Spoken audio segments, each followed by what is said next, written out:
मनसे अध्यक्ष राज ठाकरे आणि अमित ठाकरे अकोल्यात पाथरी विधानसभा मतदारसंघाचा घेणार आढावा।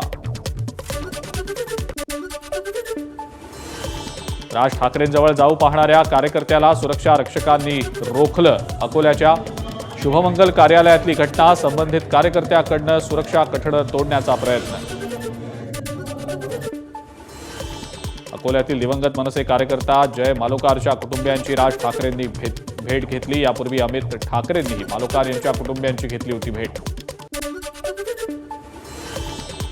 राज ठाकरेंचं अकोल्यातल्या पातूरमध्ये कार्यकर्त्यांकडून जंगी स्वागत। स्वागतासाठी कार्यकर्त्यांची मोठी गर्दी। मनसे अध्यक्ष राज ठाकरे यांच्या दौऱ्यादरम्यान जिल्हाध्यक्ष मनीष डांगेंचं शक्ती प्रदर्शन। बैठक होत असलेल्या दानिश हॉटेल बाहेर कार्यकर्त्यांसह केलं जोरदार शक्ती प्रदर्शन।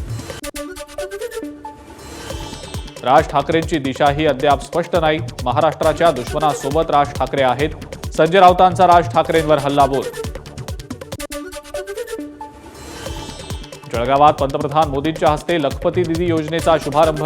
11 लाख लखपती दीदींना प्रमाणपत्रांचं वितरण। त्यावेळेला मुख्यमंत्री आणि उपमुख्यमंत्र्यांचीही उपस्थिती।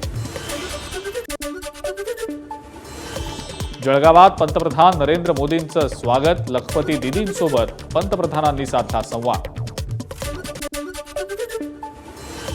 लखपती दीदी गावांची अर्थव्यवस्था बदलणार। जळगावात पंतप्रधान मोदींनी व्यक्त केला विश्वास। गेल्या 2 महिन्यात 11 लाख महिलांना लखपती दीदी बनवल्याची मोदींची माहिती।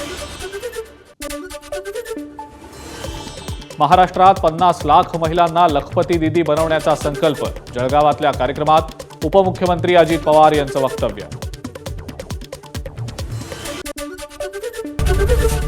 एबीपी माझा, उघडा डोळे बघा नीट।